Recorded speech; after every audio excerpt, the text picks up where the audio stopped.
नमस्कार, न्यूज 24 देख रहे हैं आप और आपके साथ मैं हूं सऊद मोहम्मद खालिद। इस वक्त की बहुत अहम खबर आपको बता दें और बहुत काम की खबर है कि आज अब कोरोना से लड़ने के लिए एक और संजीवनी हमारे हाथ लग गई है। दरअसल कोरोना महामारी से लड़ने के लिए डीआरडीओ की एंटी कोविड मेडिसिन 2DG की पहली खेप आज अब से कुछ देर के अंदर रिलीज हो जाएगी और रक्षा मंत्री राजनाथ सिंह और स्वास्थ्य मंत्री डॉक्टर हर्षवर्धन अब से थोड़ी देर के अंदर ही डीआरडीओ की इस दवा की पहली खेप को रिलीज करेंगे और हैदराबाद की डॉक्टर रेड्डीज लेबोरेटरी में 10,000 डोज बनकर के तैयार हो गई है। यानी कि अब न सिर्फ रेमडेसिविर की कमी से इंसान की जान जाएगी और ना ही ऑक्सीजन की किल्लत होगी। इस दवा को लेकर के ये अहम बातें कही जा रही हैं क्योंकि डीआरडीओ ने कोरोना की दवाई बनाई है। यह दवाई कैसे बनाई गई है और कैसे यह संजीवनी साबित होगी, काम कैसे करेगी डीआरडीओ की यह जीवन रक्षक दवाई, जरा देखिए।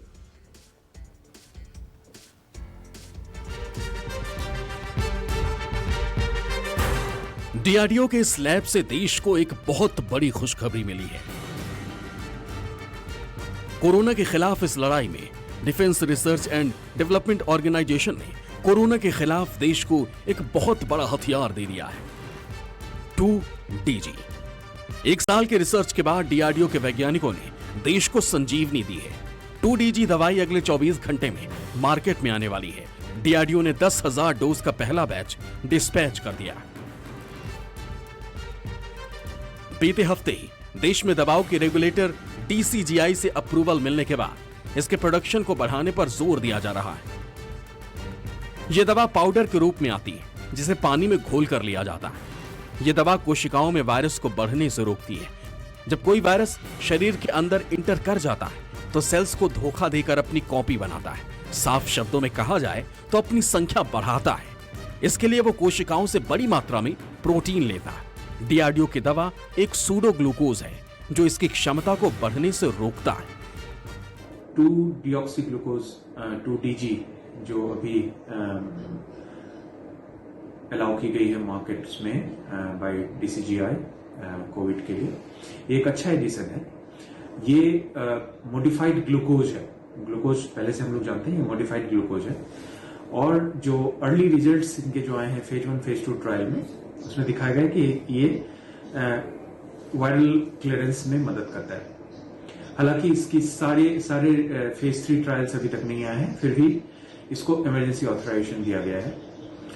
ये certainly mild to moderate covid cases में इसका योगदान होगा, लेकिन ये बहुत जल्दी है क्योंकि क्लिनिकल प्रैक्टिस में हमने अभी इसको यूज नहीं किया है। So it remains to be seen कि ये कितना यूजफुल है।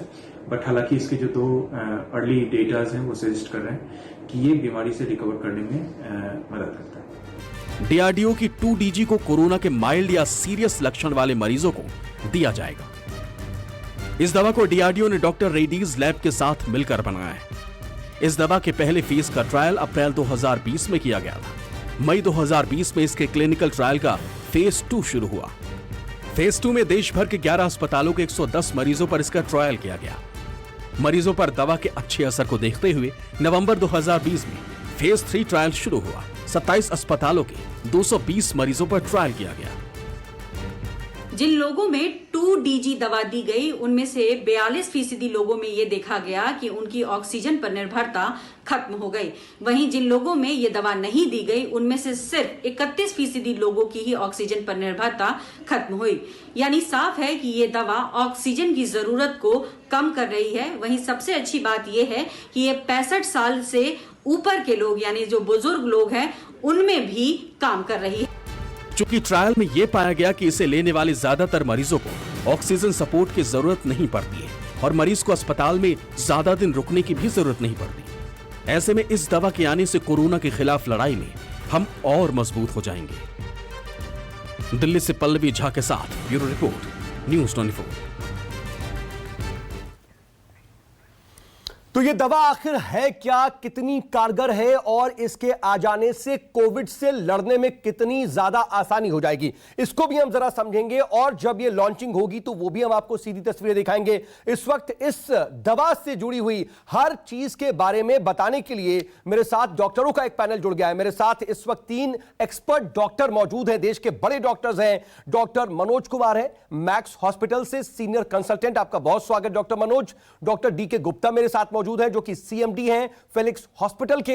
इसके अलावा फोर्टिस हॉस्पिटल गुड़गांव से मेरे साथ राहुल भार्गव, डॉक्टर राहुल भार्गव जुड़े हुए हैं। डॉक्टर भार्गव आपका भी बहुत स्वागत। और वहीं कुंदन सिंह मेरे सहयोगी मेरे साथ इस वक्त जुड़े हुए हैं, इसका खबर की अपडेट देंगे। कुंदन आपके पास भी आऊंगा, लेकिन डॉक्टर मनोज सबसे पहले मैं आपके पास, माफ कीजिएगा डॉक्टर मनोज मैं आऊंगा आपके पास, लेकिन जरा जल्दी से कुंदन के पास जाते हैं, कुछ अपडेट बताया जा रहा है मुझे उनके पास है। कुंदन।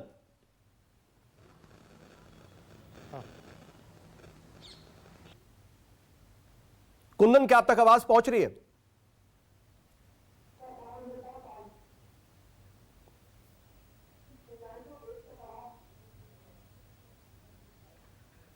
जी, शायद कुंदन से संपर्क नहीं हो पा रहा है, कुछ तकनीकी दिक्कत आ रही है। ठीक है कुंदन, मैं आऊंगा आपके पास। लेकिन डॉक्टर मनोज, बहुत अहम बात, सबसे ज्यादा अहम बात, इस दवा के बारे में जो बात कही जा रही है उसको जरा मैं समझना चाहूंगा। कहा जा रहा है कि इस दवा के आ जाने से ना ही रेमडेसिविर की कमी से इंसान की जान जाएगी और ना ही ऑक्सीजन की किल्लत होगी। यह कितना सही है? कहीं यह बात ओवररेटेड तो नहीं या बिल्कुल ठीक है? जी खालिद साहब, मैं आपको सबसे पहले ये बता दूं कि ये तो डीआरडीओ और जो रेडिस लैब या इनमास के जो साइंटिस्ट हैं उनका सबसे पहले तो मैं उनका शुक्रिया अदा करता हूं और उनको कहता हूं कि उन्होंने बहुत सही समय पर एक अच्छी दवा इजाद की है। लेकिन सबसे इम्पोर्टेंट चीज है कि देखिए उन्होंने जो ट्रायल किया है उसमें उन्होंने बड़ा क्लियरली बोला है कि it is adjunctive therapy. Adjunctive therapy का मतलब है कि आपको स्टैंडर्ड ऑफ केयर के साथ इसको लेना है। दूसरी चीज आपने जैसा बताया कि एक एंटी मेटाबोलाइट है और ये कोई नई ड्रग नहीं है, 1956 से ये कैंसर पेशेंट में यूज हो रही है। उसकी एक सब्जी है डिस्कवरी ऑफ रीयूजिंग कोविड-19 भी है। तो मेरा ये कहना है इसको इस तरीके से बहुत हाइप की जरूरत नहीं है, बट डेफिनेटली ये जो सॉलिडरिटी ट्रायल जो हुआ था उसमें इन्होंने जो इनके जो प्राइमरी एंड पॉइंट हैं जो ट्रायल्स के जो 110 पेशेंट में हुए हैं, दो आर्म में 110 पेशेंट थे, उसमें बेनिफिशियरी देखा गया, हॉस्पिटल की इंपेशन कम हुई, ऑक्सीजन की रिक्वायरमेंट कम हुई, तो काफी डॉक्टर भार्गव आ रहा हूं। ये बहुत सॉफ्ट एंड पॉइंट्स हैं। दूसरी चीज मैं कहूंगा कि ये एडजंक्टिव थेरेपी है और इसको ये समझें कि ये मेन थेरेपी है। दूसरी इंपॉर्टेंट चीज कंट्रा इंडिकेशन उन्होंने बताया, खास करके मैं एक कार्डियोलॉजिस्ट होने के नाते आपको बताऊंगा कि लॉन्ग क्यूटी सिंड्रोम या जिनको हार्ट फेल्योर है, इन सब पेशेंट्स में ये कंट्रा इंडिकेटेड है। खास करके दवाइयां जो क्यूटी प्रोलॉन्ग करती है जैसा हाइड्रोक्सीक्लोरोक्वीन या आपका एजिथ्रोमाइसिन के साथ भी कॉम्बिनेशन इसका बहुत डेंजरस हो सकता है और ये में बिल्कुल ही रिकमेंडेड नहीं है। और इवन अगर कोई दवा लेता है तो 90 डेज प्रेगनेंसी अवॉइड करनी है। तो सारी तमाम चीजें हैं, डेफिनेटली तो इसके प्रोज एंड कॉन्स भी हैं, उसके हिसाब से होगा। ठीक है, मैं डॉक्टर गुप्ता कुमार आ रहा हूं आपके पास, लेकिन डॉक्टर भार्गव इसमें कुछ कहना चाह रहे हैं। लेकिन डॉक्टर भार्गव, साथ में मैं आपसे एक बात और समझना चाहूंगा। जैसा कि डॉक्टर मनोज ने कहा तो उन्होंने बहुत टेक्निकल पॉइंट्स अपने बताए, लेकिन मैं बहुत आसान शब्दों में आपसे समझना चाहूंगा कि अगर कहा जाए कि इस दवा के आ जाने से रेमडेसिविर इंजेक्शन की निर्भरता कम हो जाएगी, यह कहा जाए कि ऑक्सीजन की किल्लत नहीं होगी, यह कितना सही है आसान भाषा में? और दूसरी बात, अगर एडजेक्टिव थेरेपी की बात कर रहे हैं डॉक्टर मनोज, तो इसको अगर आप सिंप्लीफाई कर पाए कि यह होती क्या है? देखिए, बहुत सही सवाल पूछा। पहले तो सारे साइंटिस्ट को मैं धन्यवाद देना चाहूंगा कि हम उस लेवल पे पहुंच रहे हैं जहां पे नई दवाइयों का इजाद हो रहा है और कोरोना जो हमारी खुद की लड़ाई है हम उस पर विजय पाने की कोशिश कर रहे हैं। इंपॉर्टेंट चीज, जैसे डॉक्टर मनोज ने कहा, एडजंक्ट दवाई का मतलब होता है एडिटिव दवाई, मतलब ये दवाई बाकी दवाइयों के साथ काम करेगी, ना कि अलग से काम करेगी। इसका मतलब ये है जिसको रेमडेसिविर की जरूरत है, जिसे टोसिलिजुमैब की जरूरत है, ऐसा नहीं होगा कि वो रेमडेसिविर को हटा देगी। ये बात समझना सबसे ज्यादा आवश्यक है। ये दवाई माइल्ड टू मॉडरेट केसेस में है। अगर हम टेक्निकली सोचें कि कोई आदमी को मॉडरेट बीमारी है और मॉडरेट बीमारी में उसको रेमडेसिविर की आवश्यकता है, तो 2DG उसको साथ में सपोर्ट करेगी अर्ली रिकवरी में। 2 दिन की रिकवरी उसने बेहतर दिखाई है कंट्रोल ग्रुप में, 220 लोगों में जो ट्रायल हुआ है।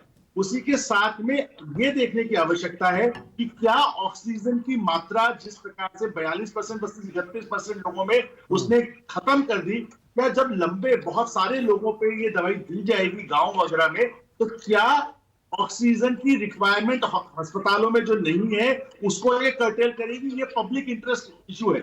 इसका मतलब ये है कि हमें माइल्ड टू मॉडरेट डिजीज में इसको जुडिशियसली यूज करना है और सिर्फ अकेले यूज नहीं करना, ये सबसे ज्यादा आवश्यक है। दूसरी इंपॉर्टेंट चीज ये है कि इसको आगे बढ़ाना। ये दवाई अच्छी है, इसको प्रूव करने के लिए सैंपल साइज का बड़ा होना और आवश्यक है, उससे कॉन्फिडेंस बढ़ता है। अगर आप सॉलिडारिटी ट्रायल देखें, डॉक्टर कुमार आ रहा हूं मैं आपके पास जी, उसमें 11,000 15,000 लोगों पे ट्रायल हुआ रैंडमाइज तरीके से, नंबर्स आपके पास हैं। तो इस ट्रायल को आगे फॉरवर्ड ले जाते हुए सॉफ्ट पॉइंट्स की जगह हार्ड पॉइंट्स पे मोर्टालिटी बेनिफिट हुआ या नहीं हुआ, या हमारे को ऑक्सीजन की मात्रा कम होने नहीं, तो देखिए ये इमरजेंसी यूज के लिए ही तो है, इसी वजह से तो इसे इमरजेंसी यूज के लिए इसकी जो है मंजूरी दी गई है। मैं आऊंगा, ठीक है डॉक्टर भार्गव, लेकिन जरा जल्दी से कुंदन के पास चल रहा हूं। डॉक्टर गुप्ता, आपके पास आने से पहले कुंदन, आपके पास कुछ अपडेट है, क्योंकि 10:30 बजे इस दवा को लॉन्च किया जाना था।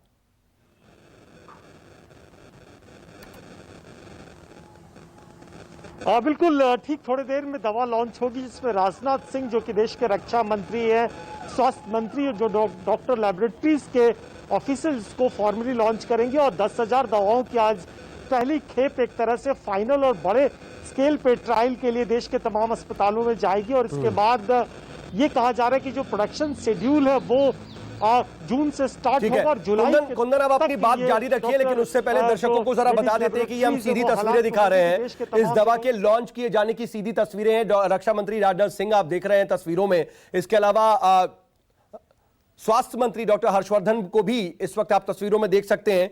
ये इस दवा जो कि डीआरडीओ की एंटी कोविड मेडिसिन है 2DG, इसकी पहली खेप रिलीज की जा रही है और देश के रक्षा मंत्री और स्वास्थ्य मंत्री इस दवा को लॉन्च कर रहे हैं। जी कुंदन।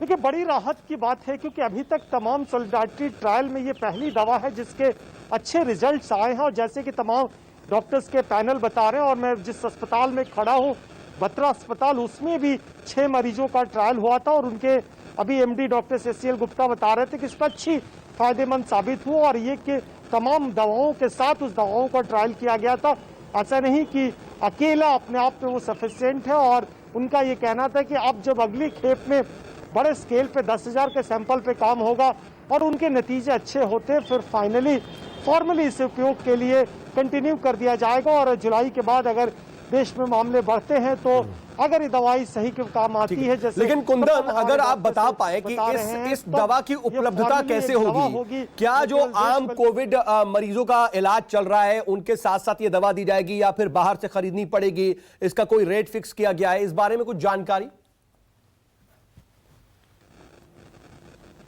नहीं, अभी शुरुआती दौर पे जो दवाएं दी जाएगी वो तमाम हॉस्पिटल सिस्टम से दी जाएगी। उसमें ज्यादातर देश के बड़े सरकारी हॉस्पिटल से कुछ चुनिंदे प्राइवेट हॉस्पिटल भी है। और एक तरह से वो ट्रायल के तौर पे ही होगा जिस तरीके से इससे पहले ट्रायल किया गया था। जहां तक कीमत का सवाल है, मार्केट में उपलब्धता का सवाल है, उसके लिए जुलाई तक इंतजार करना पड़ेगा, क्योंकि इस बड़े स्केल पे इसका प्रोडक्शन करना, और मुझे लगता है कि उस वक्त भी देश में केस कितने होते इस पर डिपेंड करता है। क्योंकि हमने देखा कि तमाम दवाओं की किस तरीके से होर्डिंग की गई और किस तरीके से गलत उपयोग किया गया, और किस तरीकों से छोटे स्तर के झोला छाप से लेके छोटे नर्सिंग होम से लेके कई बार एक ऐसे भी केसेस आई कि मरीजों ने डॉक्टरों पर दबाव बना के कहा कि उनको रेमडेसिविर, टोसिलिजुमैब ऐसी दवाएं लिखी जाए, जिसकी वजह से दिक्कत आ गई थी। हो सकता है कि इस केस में भी देखने को मिले, लेकिन डॉक्टर रेड्डी लेबोरेटरी जो प्रोडक्शन करेगी, उन्होंने कंफर्म कहा कि जुलाई के बाद मार्केट में उपलब्ध होगा और जिस भी मरीज को जरूरत होगी वो देने के हालात में होंगे। लेकिन जिस तरीके से पुराने दवाओं का अनुभव रहा है, बहुत साफ है कि मुझे लगता है कि कंट्रोल ग्रुप को ही देना चाहिए, हॉस्पिटल सिस्टम से ही देना चाहिए, और सरकार के निगरानी में ही अगर इसकी उपलब्धता तय की जाती है तो शायद ज्यादा बेहतर होगा। बिल्कुल, इन चीजों का ध्यान वाकई अब तरह के उपयोग और अस्पतालों से प्रशासन और स्वास्थ्य विभाग जरूर रख रहा होगा। मैं आऊंगा कुंदन आपके पास। डॉक्टर DK गुप्ता भी मेरे साथ मौजूद है। लेकिन डॉक्टर हर्षवर्धन इस दवा को लॉन्च करते हुए इस वक्त आपको तस्वीरों में दिखाई दे रहे हैं।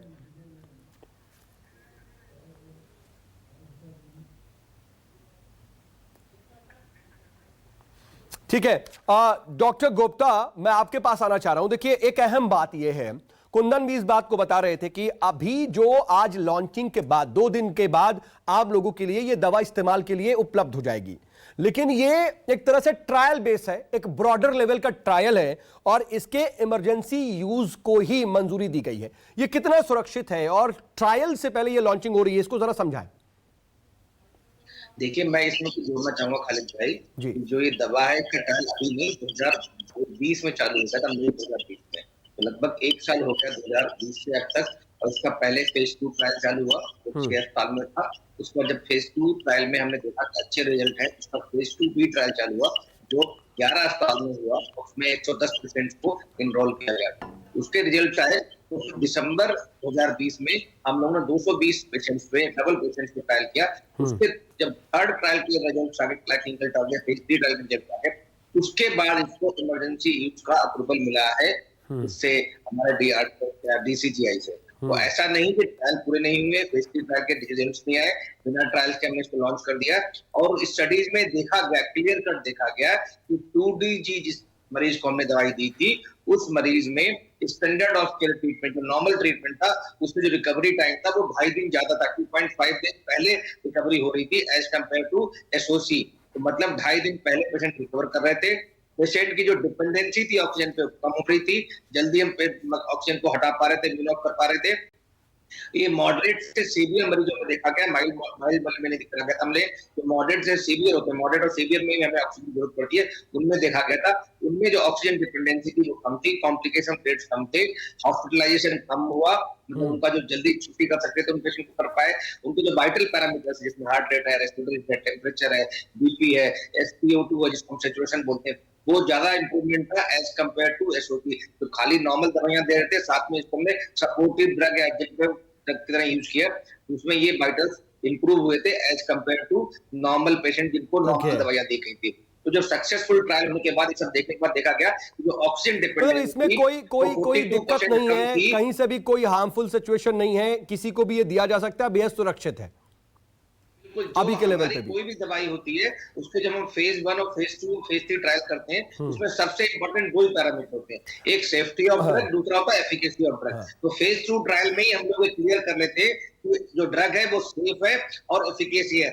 और फेज 3 ट्रायल में उसकी एफिकेसी पे ज्यादा फोकस करते हैं, सेफ्टी तो ऑलरेडी हम लोग प्रूव करी। डॉक्टर भार्गव, अगर हमने फेज 3 ट्रायल्स किए हैं और उस पर अप्रूवल मिला है तो इसमें मतलब क्लियर है कि दवाई बिल्कुल सेफ है और ठीक है, दवा सेफ है। डॉक्टर भार्गव, आप कुछ कहना चाह रहे हैं? जैसे बाकी पैनलिस्ट ने बताया कि दवाई ये मेन स्टे ऑफ थेरेपी नहीं है, ये सपोर्टिव ड्रग है, इससे हमें सपोर्ट। अच्छी बात ये ओरल यूज के लिए है, पाउडर फॉर्म में, सैशे फॉर्म में, पानी में मिलाकर सुबह शाम दे सकते हैं। 7 दिन देना है, 7 दिन में हमें इतना अच्छा फायदा मिल रहा है कि ऑक्सीजन डिपेंडेंस कम हो रही है, रिकवरी अच्छे हो रहे हैं, वाइटल्स इंप्रूव हो रहे हैं, हॉस्पिटल से पेशेंट जल्दी डिस्चार्ज हो रहा है, कॉम्प्लिकेशन कम हो रहे हैं, कहीं ना कहीं डेथ को भी कम करेगा। ठीक है डॉक्टर भार्गव, बिल्कुल सही कहा डॉक्टर गुप्ता ने। इंपॉर्टेंट चीज अब ये भी देखना है कि जिस प्रकार से इसका लॉन्च हो रहा है और देश में एक पॉजिटिव संदेश जा रहा है, उसकी वजह से ये अब्यूज भी हो सकती है। बहुत सारे ऐसे लोग गांव में बिना दवाई के इसी दवाई का सेवन करने लगेंगे। इसलिए इस बार जरूरी है कि एक कंट्रोल्ड तरीके से दी जाए, जिसपे कंट्रोल्ड रहे, या तो अस्पताल का या सरकार का, ताकि ये दवाई अब्यूज ना हो। क्योंकि बहुत सारे लोग ऐसा सोचेंगे कि हम बाकी दवाई छोड़ के यही दवाई ले लें। नहीं, जिस तरह से मारामारी हुई रेमडेसिविर को लेकर के और तमाम दूसरी दवाओं को लेकर के उन्हें होल्ड कर दिया गया या मारामारी हुई, वो इसके साथ ना हो जाए, इसका ख्याल रखना जरूरी है। तो इसको हमारे को न्यूज ऐसे देनी है लोगों को कि ये दवाई साथ में काम करती है, अपने मन से लेने से काम नहीं करती। जैसे हमने देखा कि गांव में स्टेरॉइड का अब्यूज हुआ, मिसयूज हुआ, मिसयूटिलाइजेशन हुआ, जिससे ब्लैक फंगस बढ़ी। जब हमारा लार्जर कोहॉर्ट जाएगा तब हमें पता चलेगा कि ये लिवर पे और हार्ट पे किस प्रकार का दुष्प्रभाव डालती है। तो इसलिए ये एक पहल है, बहुत सकारात्मक पहल है, बट जो हमने पुराने 1.5 महीने में जो लेसन्स लर्न किए हैं दवाइयों के साथ, उसको अपनाना बहुत ज्यादा जरूरी है। दूसरा इंपॉर्टेंट चीज ये है कि अगर हमारे को इसमें विश्व गुरु बनना है साइंस में, तो इस ट्रायल को 220 की जगह 2000, 20,000 लोगों पे करना आवश्यक है और जिससे दायरा हम बढ़ाना prove पड़ेगा। कर पाएं। ठीक है, लेकिन डॉक्टर मनोज, मैं एक चीज बस इसके छोटे से टेक्निकल पॉइंट को समझना चाहूंगा। दरअसल 2DG यानी कि 2-डीऑक्सी डी ग्लूकोज, ये एक मॉडिफाई ग्लूकोज है। ये मॉडिफाई ग्लूकोज होता क्या है और ये क्यों दिया जाता है, इसकी क्या जरूरत पड़ती है? वर्ड्स में बताऊंगा, जैसे डॉक्टर भार्गव ने बड़ा अच्छा एडजंक्टिव थेरेपी को बोला कि ये सपोर्टिव है, उसी तरीके से मैं इसको बोलूंगा कि ये ग्लूकोज चीटर है। समझ, अगर कोई वायरली इन्फेक्टेड सेल्स होता है तो उसको उसकी जो ग्लाइकोलिसिस होती है वो बड़ी रैंप अप हो जाती है, बढ़ जाती है। तो ये समझिए कि उस स्टेप को जाके ग्लूकोज की जगह पे ये हाइड्रोक्सिल ग्रुप जो है इसमें थोड़ी सी केमिकल चेंज हो जाती है, वहां जाके बैठ जाता है इन्फेक्टेड वायरस इन्फेक्टेड सेल में, और वहां पे जो है उसको वायरस रेप्लिकेशन को बंद करता है। तो सिंपल वर्ड में यही है कि ये एक तरह से समझिए कि ग्लूकोज चीटर है, या इसका ये एंटी मेटाबोलाइट है, जिसकी वजह से ये डिफरेंट स्टेप पे काम करता है। सबसे ज्यादा स्टेप 2 जो है ग्लाइकोलिसिस एक मेथड होती है, और ये देखा गया है कि जो मोनोसाइट और मैक्रोफेज होते हैं लंग्स में, उनमें जो ग्लाइकोलिसिस जो है वो बहुत बढ़ जाता है। वहां पे जाके ये चिपक के और उस सेल्स को एनर्जी जो है समझिए प्रोवाइड होना बंद हो जाता है और वायरस का रेप्लिकेशन कम। ठीक है डॉक्टर गुप्ता, बहुत शॉर्ट में मैं चाहूंगा क्योंकि समय बिल्कुल नहीं है, आप कुछ इसमें रखना चाह रहे थे बात, ये भी साथ में बता दीजिए सर कि क्या ये दवा लेते हैं, आप बता रहे हैं कि ये सपोर्टिव दवा है, लेकिन क्या इसको लेने से रेमडेसिविर पर निर्भरता खत्म हो जाएगी, उसकी जरूरत नहीं पड़ेगी, या इस तरह की जो ऑक्सीजन सिलेंडर ले रहे थे लोग उसकी जरूरत पड़ रही थी, क्या वो नहीं लगाना पड़ेगा, ऐसा कुछ है क्या? नहीं खालिद भाई, एक तो ऐसी बात बिल्कुल नहीं है कि इसकी दवाई के आने से बाकी दवाइयों की महत्ता कम हो जाएगी, ऑक्सीजन की महत्ता कम हो जाएगी। ये सपोर्टिव ड्रग है, ऑक्सीजन चाहिए, ऑक्सीजन मिनिस्ट्री ऑफ थेरेपी है, स्टेरॉइड मिनिस्ट्री ऑफ थेरेपी है, रेमडेसिविर के मरीजों को जरूरत पड़ेगी उनको देनी पड़ेगी। ठीक है सर, इसी पॉइंट पर मैं रोकना चाहूंगा क्योंकि समय वक्त बिल्कुल इजाजत नहीं दे रहा। आप सभी मेरे पास जुड़े और ये तमाम जानकारी दी, इसके लिए आपका बहुत बहुत शुक्रिया। कुंदन, आपका भी बहुत शुक्रिया। एक छोटा सा ब्रेक, बने रही न्यूज़ 24 के साथ। नमस्कार, मैं हूं मानक गुप्ता। अगर आपको हमारा ये वीडियो पसंद आया हो तो इसे लाइक और शेयर जरूर करें, और हां, हमें सब्सक्राइब और फॉलो करना ना भूलें ताकि आप देश और दुनिया की कोई खबर मिस ना करें। तो जुड़े रहिए हमारे साथ और देखते रहिए न्यूज़ 24।